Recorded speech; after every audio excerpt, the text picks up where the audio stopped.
અગાઉ આપણે એસિડ બેઝના ભૌતિક ગુણધર્મો જોયા,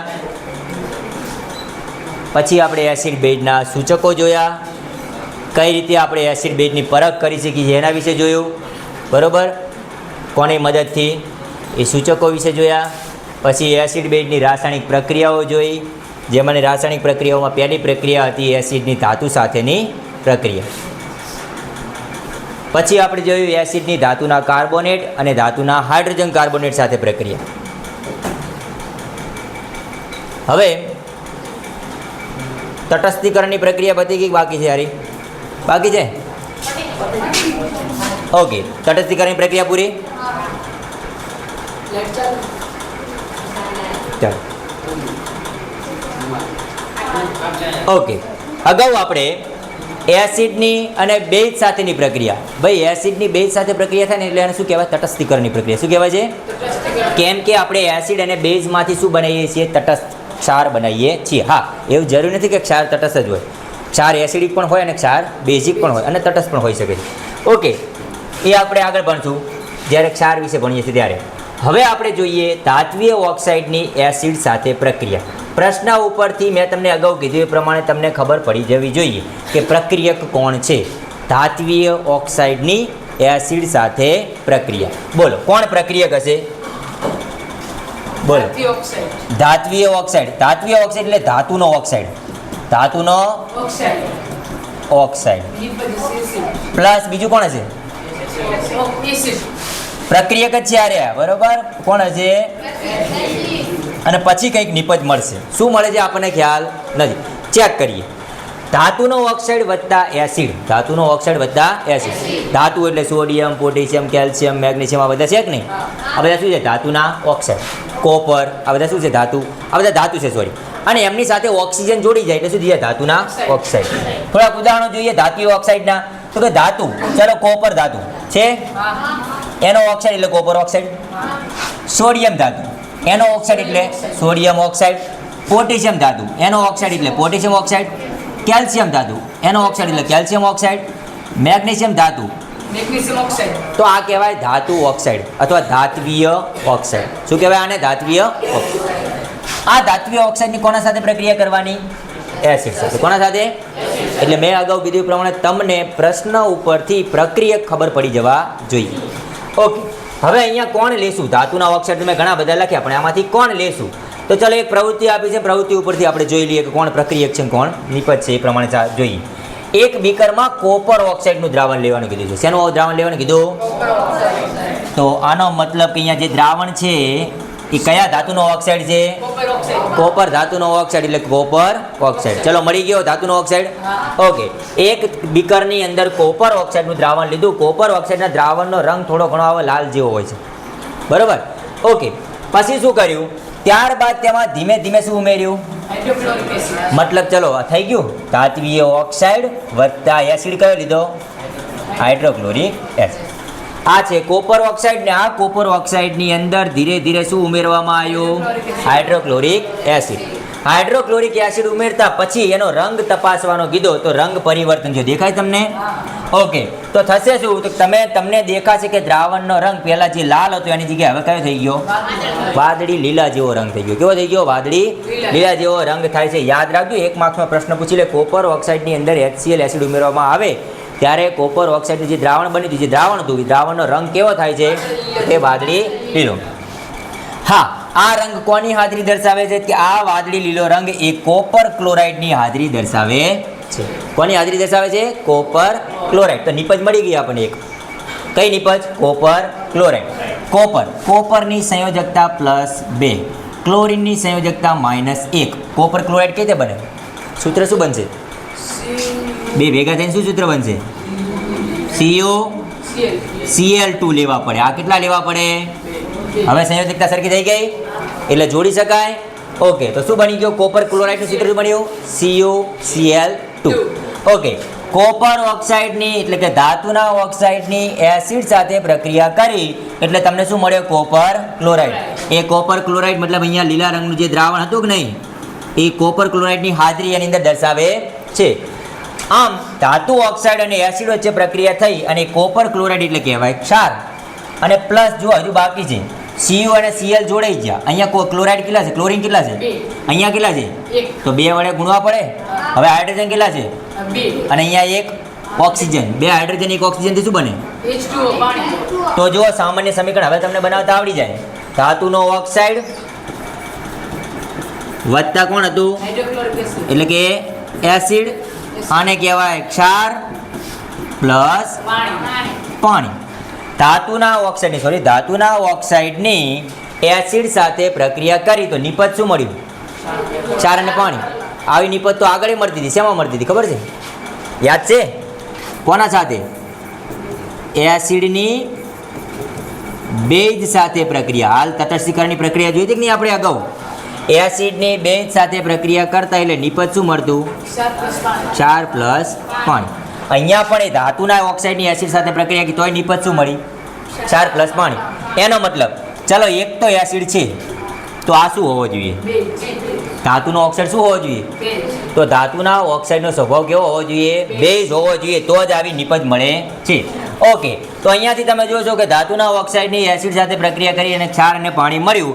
આપણે જાણીએ છીએ કે એસિડ અને બેઝની પ્રક્રિયા થાય તો પણ ક્ષાર અને પાણી મળે છે. આનો મતલબ એક જો એસિડ હોય તો બીજો શું હોય? બેઝ. અહીંયા તો એક એસિડ હતો જ, HCl.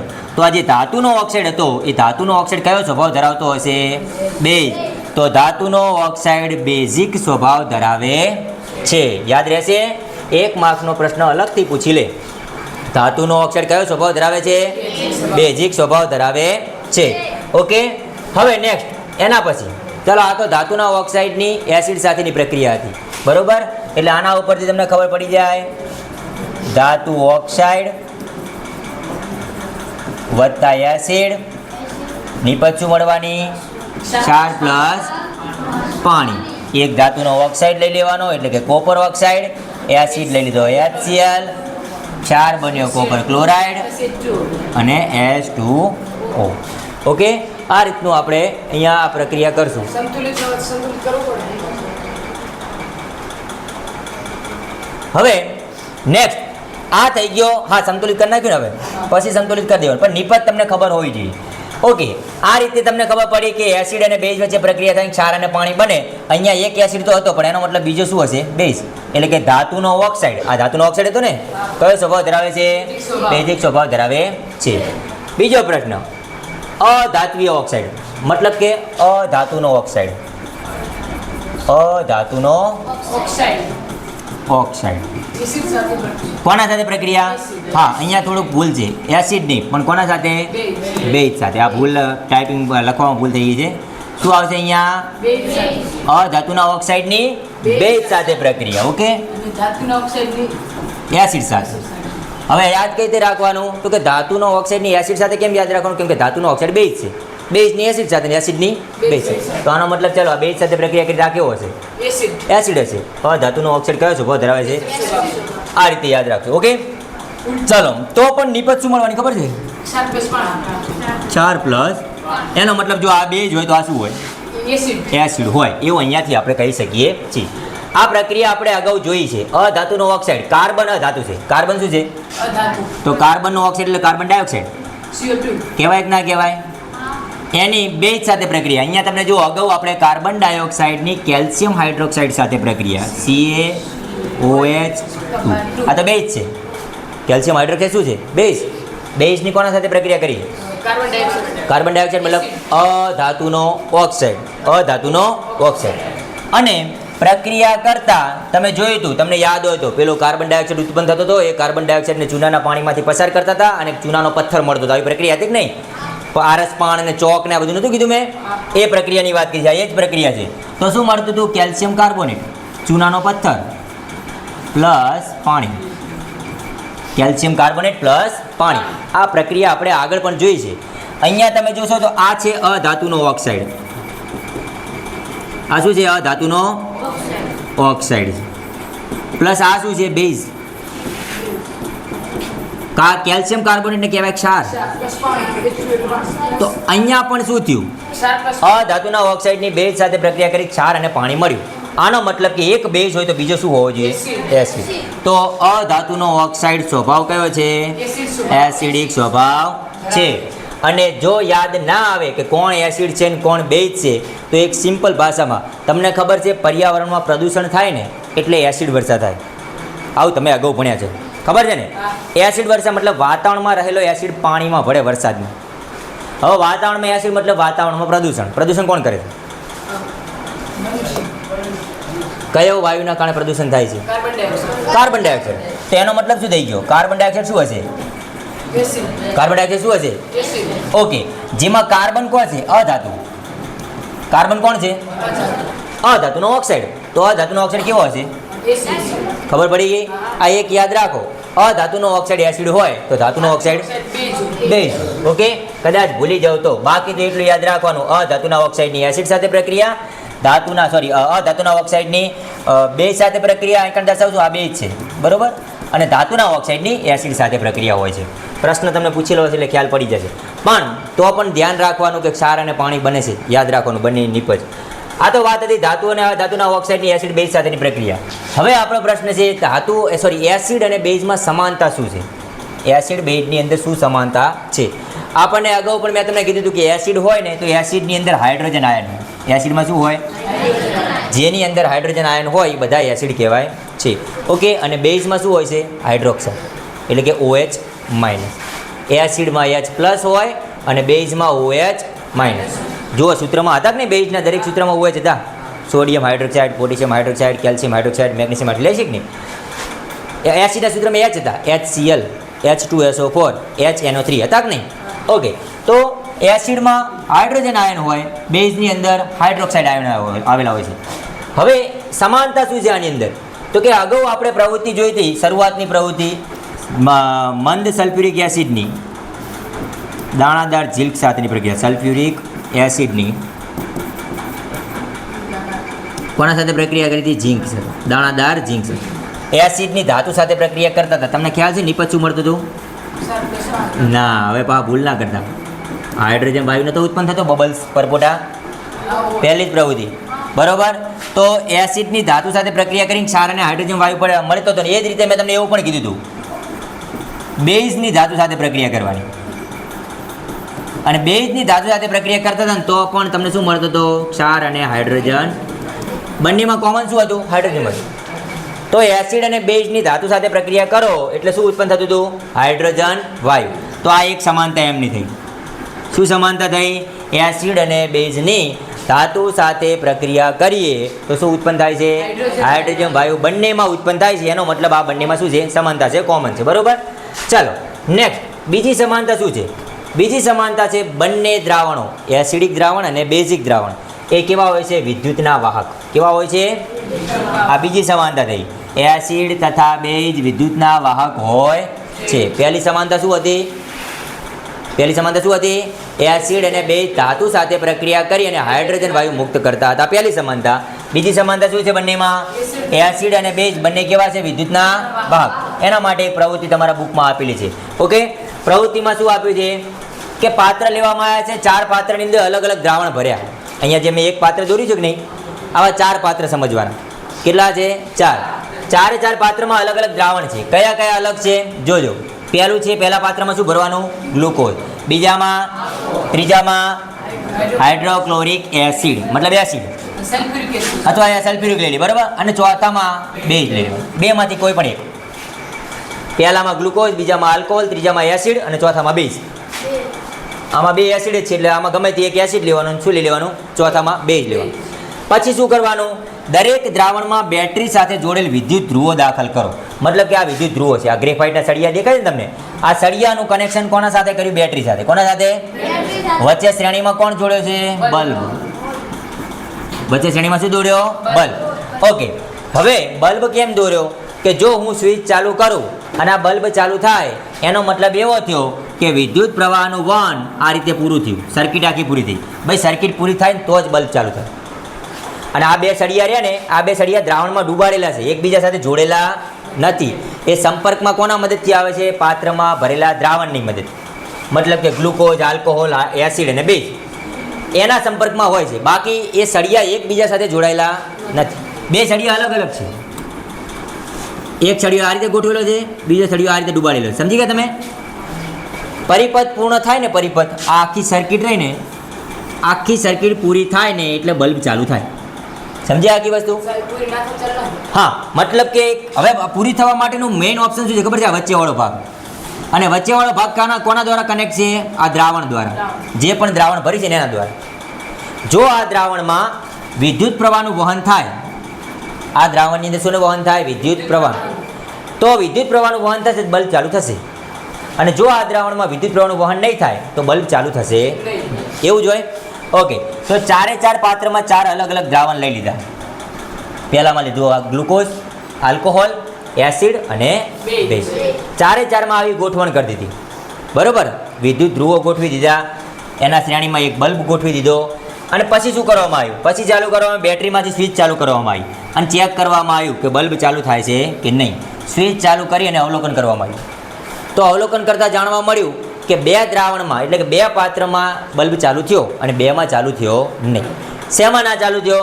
તો કે ગ્લુકોઝ અને આલ્કોહોલ વાળું જે પાત્ર હતું ને એમાં બલ્બ ચાલુ થયો. એનો મતલબ શું થયો? કે ગ્લુકોઝ અને આલ્કોહોલમાં વિદ્યુત પ્રવાહનું વહન થયું નથી. એટલે અવાહક કહેવાય. અવાહક. એ શું થઈ ગયા કહેવાય? અવાહક. ગ્લુકોઝ અને આલ્કોહોલ કેવા છે? અવાહક. એટલે આની અંદર વિદ્યુત પ્રવાહનું વહન થતું નથી. જ્યારે એસિડ અને બેઝ વાળું પાત્ર હતું એ શું થઈ ગયું? વિદ્યુતનું વહન થઈ ગયું. એટલે આપણે એને શું કહી શકીએ? વિદ્યુતના વાહક છે.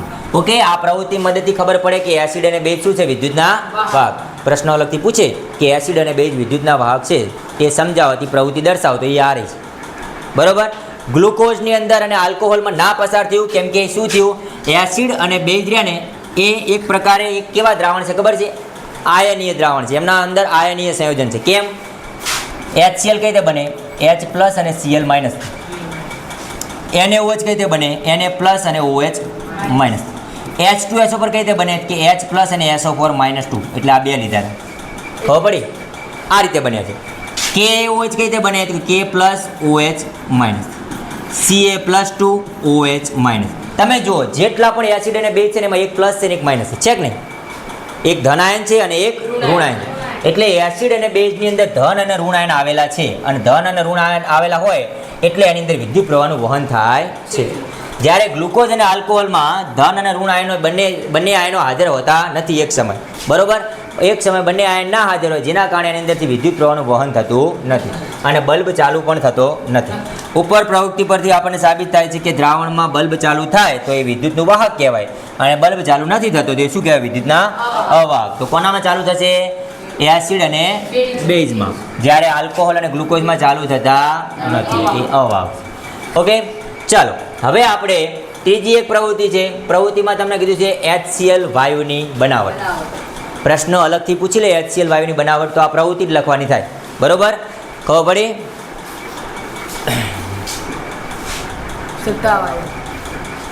એવું છે? સારું. તમને લોકોને તાવ કેવું કે આવતું હોય તો તમારે લોકોને ખોટું વાંઈ કણાઈને પેલું ના કરવું. ઘરે સરસ રીતે આરામ કરો, વ્યવસ્થિત પલંગમાં તમે સૂઈ શકો ને એ રીતે. એ બધા બીમાર છે એટલે આવું થાય છે.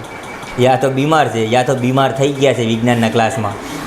બેમાંથી એકાદું હોય. ખ્યાલ એ જ છે એ બધા યા તો બીમાર છે યા તો વિજ્ઞાનના ક્લાસમાં બીમાર થઈ ગયા છે. ત્રીજું ઓપ્શન પર છે રિસેસમાં જબરજસ્ત રોટલા ખવાઈ ગયા છે. મમ્મીએ ખૂબ પ્રેમથી રોટલા દબાઈ દીધા, ભરી દીધા છે ઘીવાળા કરીને. એ ઘીવાળા રોટલા ખવાઈ ગયા છે એટલે તમે બધા અત્યારે હાલ ગેનમાં છો આમ જબરજસ્ત. આવતી નથી ઊંઘ? ઊંઘ નથી આવતી ને? હા, આવતી હોય તો જાગતા રહેજો હો. ચાલો હાલો, પ્રશ્ન છે HCl વાયુની બનાવટ. કઈ રીતે બનાવવાનો છે? HCl વાયુ કીધો છો. HCl અહીંયા વાયુ કીધો છે, પ્રવાહી સ્વરૂપે નથી કીધો, દ્રાવણ નથી કીધું, HCl દ્રાવણ નથી કીધું. બરોબર, વાયુ સ્વરૂપે કીધો છે. હવે તમને એમ થાય સાહેબ HCl વાયુ હોય તો એ એસિડ હશે કે નહીં? ચેક કરીએ એનો સ્વભાવ એસિડિક છે કે નહીં. એ ચેક કરવા માટેની પ્રવૃત્તિ છે. HCl વાયુ કઈ રીતે બનશે? એક શુષ્ક અને શુદ્ધ કસનળીમાં 1 ગ્રામ NaCl લેવામાં આવે છે. દાખલા તરીકે આ કસનળી છે અને આ કસનળીમાં શું લીધું છે? NaCl, મીઠું. અહીંયા મીઠું રહે. બરોબર, ઓકે. પ્લસ ત્યારબાદ તેમાં સાંદ્ર સલ્ફ્યુરિક એસિડ ઉમેરવામાં આવે છે. તો જ્યાં આમાં ટીપે ટીપે શું ઉમેરું છું? સાંદ્ર એટલે સ્ટ્રોંગ, H2SO4. સાંદ્ર સલ્ફ્યુરિક એસિડ એની અંદર ઉમેરવામાં આવે છે. ઓકે, તો પ્રક્રિયા કોના કોના વચ્ચે થઈ? NaCl અને ચલો હું લખું છું. પ્રક્રિયા કોણ કોણ છે? NaCl plus H2SO4. ઓકે, તો આ બંનેમાંથી નિપજ શું મળશે? તો કે સોડિયમ સલ્ફેટ, સોડિયમ એટલે કે Na2SO4 અને બાકી શું વધ્યા? HCl. એક રીતે કહેવા જઈએ તો આ પ્રક્રિયા દ્વિવિસ્થાપન છે. કઈ પ્રક્રિયા છે? યાદ છે? બંનેના આયનની શું થઈ? આપલે થઈ. આ SO4 રહ્યો એ સોડિયમને મળી ગયો અને આ ક્લોરીન હાઇડ્રોજનને મળી થયું કે નહીં? દ્વિવિસ્થાપન પ્રક્રિયા કહી શકાય. આ પ્રક્રિયા સર ઓળખો પૂછાય તો હા, કહી શકાય. તમે દ્વિવિસ્થાપન લખી શકો. ચાલો, પણ ઓપ્શનમાં દ્વિવિસ્થાપન ક્યાંય ના લખ્યું ને એવું કીધું કે HCl વાયુની બનાવટ, તો પછી આવી જ હોય. ઓપ્શનમાં ના લાવો તો આપણે કહી શકીએ. ઓકે, હવે ધ્યાન નહીં જા, ધ્યાન રાખજો. અહીંયા ધ્યાન રાખો. HCl વાયુની બનાવટમાં થાય છે શું? તો કે તમે એક કસ્ટડીની અંદર શું લીધો? 1 ગ્રામ NaCl પ્લસ એમાં ટીપે ટીપે શું ઉમેર્યું? સાંદ્ર સલ્ફ્યુરિક એસિડ. એ બંને વચ્ચે પ્રક્રિયા થયેલી નિપજ બન્યો sodium sulphate plus hydrochloric acid. કયા સ્વરૂપે? વાયુ સ્વરૂપે, ગેસ. તો અહીંયાથી આ કસનળીને પછી બૂચ લગાવી દેવામાં આવ્યું અને એમાંથી એક કસનળીમાંથી પાઇપ પસાર કરવામાં આવી અને આયકણ ઉત્પન્ન થાય છે. જે વાયુ દેખાય છે શું છે? HCl. શું છે? આપણને ખબર છે HCl એસિડ હોય છે કે નહીં? એસિડને ભૂરા લિટમસ પેપર ઉપર ડુબાડવામાં આવે, ભૂરું લિટમસ પેપર, તો એ એસિડ ભૂરાને શું બનાવે? લાલ. એસિડ ભૂરાને લાલ બનાવે છે. એ ભૂલા. આવું કીધું હતું કે નહીં મેં? ઓકે, તો હવે આ HCl જો એસિડ હશે તો આ લિટમસ પેપર હું અહીંયા લઈ જઈશ તો એ ભૂરાનું શું થઈ જશે? થવું જોઈએ ને? ઓકે, પરંતુ આ બે કસનળી બે પ્રવૃત્તિ બે અલગ અલગ રીતે કરવામાં આવી છે. આ ભૂરું લિટમસ પેપર તો છે, પણ આ કેવું છે ખબર છે? ભીનું. કેવું છે? હા, સોરી. આ જે ભૂરું લિટમસ પેપર છે એ શુષ્ક છે. કેવું છે? શુષ્ક એટલે સૂકું, ડ્રાય. અને આ છે ભીનું. આ કેવું લિટમસ પેપર છે? ભીનું. બંને ભૂરા કલરના છે. હો, યાદ રાખજો. બંને લિટમસ પેપર કયા કલરના છે? કેમ ભૂરું જ રાખ્યું? કેમ કે એસિડ ભૂરા ઉપર અસર કરે, લાલ ઉપર અસર કરતું, એટલે ભૂરું લિટમસ પેપર રાખ્યું. પરંતુ બેમાં તફાવત શું છે? એક ભૂરું લિટમસ પેપર કેવું છે? શુષ્ક. અને બીજું કેવું છે? ભીનું. મતલબ આમાં પાણીના અણુઓ છે. આમાં શું છે? ઓકે, ચલો હાલો. તો આ રીતે તમે જોશો કે તેની રાસાયણિક પ્રક્રિયાનું અવલોકન કરતા જણાશે કે તેમાંથી વાયુ ઉત્પન્ન થાય છે. કયો વાયુ? HCl. આ વાયુ કયો છે? HCl વાયુ છે. પ્રક્રિયા લખી નાખી, ખબર પડી? ઓકે, આ વાયુને શુષ્ક અને ભીના એમ બે ભૂરા લિટમસ પેપર દ્વારા અવલોકન કરો. કર્યા છે બંને માટે. આ પ્રવૃત્તિ પરથી જાણવા મળશે કે શુષ્ક ભૂરા લિટમસ પેપર ઉપર વાયુની કોઈ અસર થતી. મતલબ આ ભૂરું લિટમસ પેપર આ HCl વાયુના સંપર્કમાં આવશે તો ભૂરાનું લાલ થશે, પરંતુ જે ભીનું હતું ને એ ભીનું લિટમસ પેપર ભૂરાનું લાલ થઈ ગયું. ભીનું લિટમસ પેપર ભૂરાનું લાલ થયું, પરંતુ આ શુષ્ક લિટમસ પેપર ભૂરાનું લાલ થયું નહીં. તો આનો મતલબ તો એવો થયો, ભલે HCl રહ્યો, ભલે એસિડ રહ્યો, પણ વાયુ સ્વરૂપ છે, એના અંદર પાણીના અણુઓ નથી, એટલે એ એસિડ કહેવાતો, એનામાં એસિડના ગુણધર્મો છે નહીં, એવું આપણે કહી શકીએ. ખબર પડી કે નહીં? વાહ. તો એને આપણે એસિડ તરીકે દર્શાવી શકતા નથી જ્યાં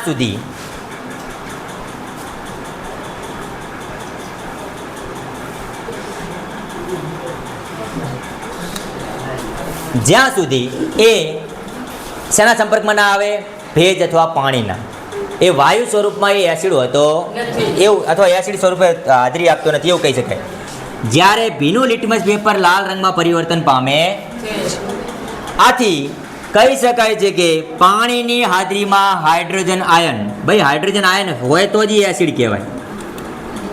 આપણે અગાઉ કીધું હતું કે નહીં? તો પાણીની હાજરીમાં હાઇડ્રોજન આયનનું અલગીકરણ થાય છે, જ્યારે પાણીની ગેરહાજરીમાં અલગીકરણ થતું. આથી પાણીની હાજરી હતી ત્યારે તેનો ગુણધર્મ HClનો એસિડ બની ગયો, ત્યારે એ પોતે એસિડ તરીકે વર્તે છે. પણ પાણીની હાજરી નથી ત્યારે એ એસિડ તરીકે વર્તતો નહોતો, અથવા એવું ભૂરા લિટમસ પેપરને લાલ બનાવી શકતો નહોતો. પાણી એની અંદર હોવું જરૂરી છે, વાયુ સ્વરૂપમાં આ રીતે છે. તો આ પ્રશ્ન છે HCl વાયુની બનાવટ, સાથે સાથે એને એ વાયુને ચેક પણ કર્યો ભીના અને શુષ્ક ભૂરા લિટમસ પેપર સાથે, બરોબર? અને કેવો વર્તુળક દર્શાવે છે એ કહેવા માટે. ખબર પડી દરેકને? ઓકે, આના પછીનો નેક્સ્ટ પ્રશ્ન છે, ધ્યાન આપજો. શું પ્રશ્ન છે? એસિડ બેઝની પાણી સાથે હવે પાણી સાથે પ્રક્રિયા કરી. શેના સાથે પ્રક્રિયા કરી આપણે? કેમ? કેમ કે પાણી જરૂરી છે. બરોબર, ચાલો જોઈએ. એસિડ અને બેઝની કોના સાથે પ્રક્રિયા? પાણી સાથે પ્રક્રિયા. થોડા ઘણા ચિત્રો છે, ચિત્રો પણ જોતા રહેજો, જેના ઉપરથી તમને ખબર પડશે કે આ એસિડ રહ્યા ને એ તમારા હાથને બાળી પણ શકે, તમારી ત્વચાને હાથને બાળી પણ શકે છે. એટલે આવા બધા ચિહ્નો દોરેલા હોય છે. આવા ચિહ્નો શું દર્શાવે છે?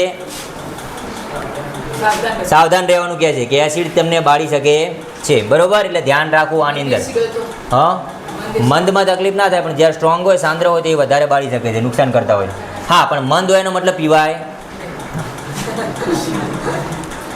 ઓકે, એક બીકરમાં 10 ml પાણી લેવાનું કીધું છે. દાખલા તરીકે આપણા પાસે આ બીકર છે ને આ બીકરમાં શું છે? 10 ml પાણી. 10 ml પાણી.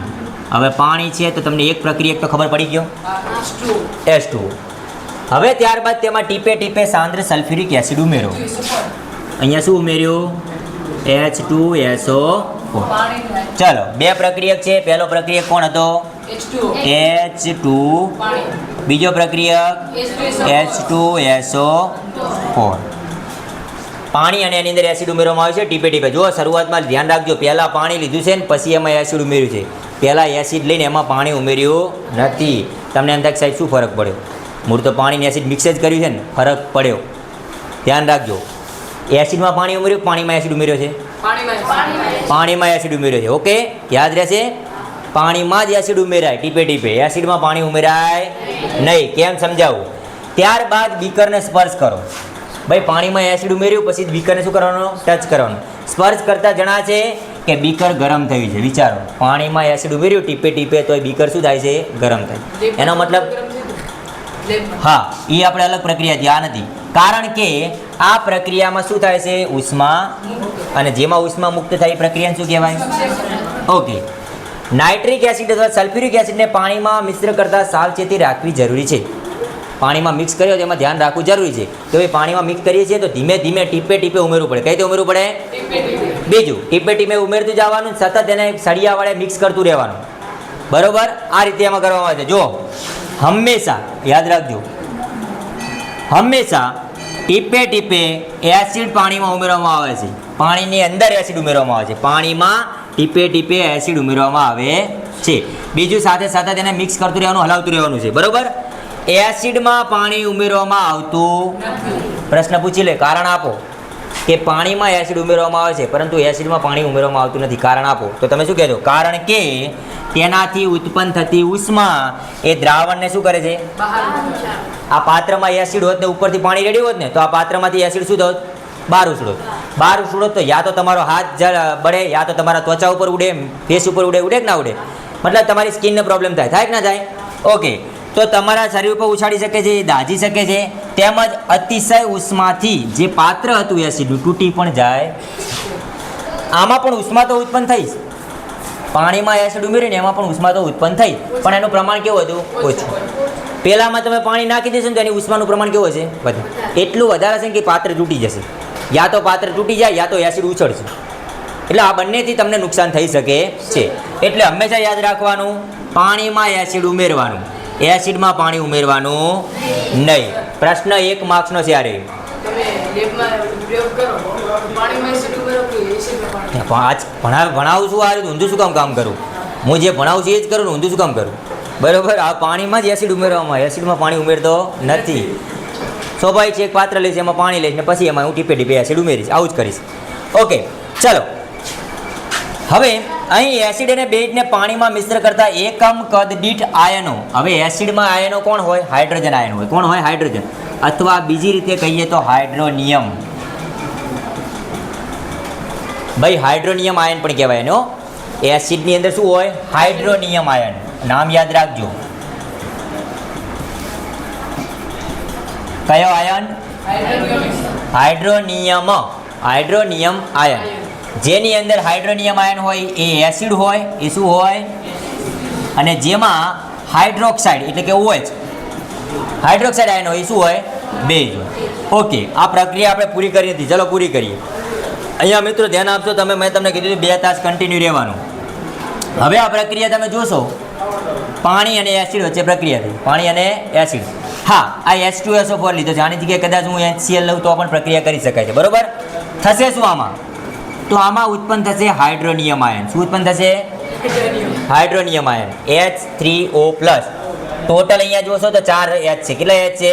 4. અને બીજું શું ઉત્પન્ન થશે? SO4-. એક ધન આયન બનશે અને એક ઋણ આયન. એમનું આયનીકરણ થયું. શું થયું એમનું? આયનીકરણ મતલબ ધન આયન અને ઋણ આયન છૂટા પડી ગયા. તો આના ઉપરથી શું કહી શકાય? તો કે એસિડની અંદર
હવે એ જ રીતે બેઝની પણ આપણે પાણી સાથે પ્રક્રિયા, અહીંયા પાણીની હાજરીમાં. ચલો ધ્યાન આપજો.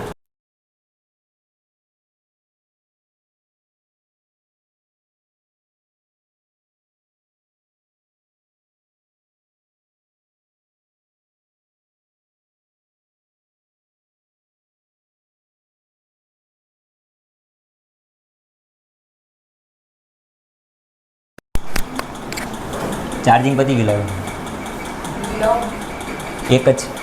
ચાલો HCl એસિડ વત્તા પાણી વત્તા H3O+ અને OH ના હોય બાબુ,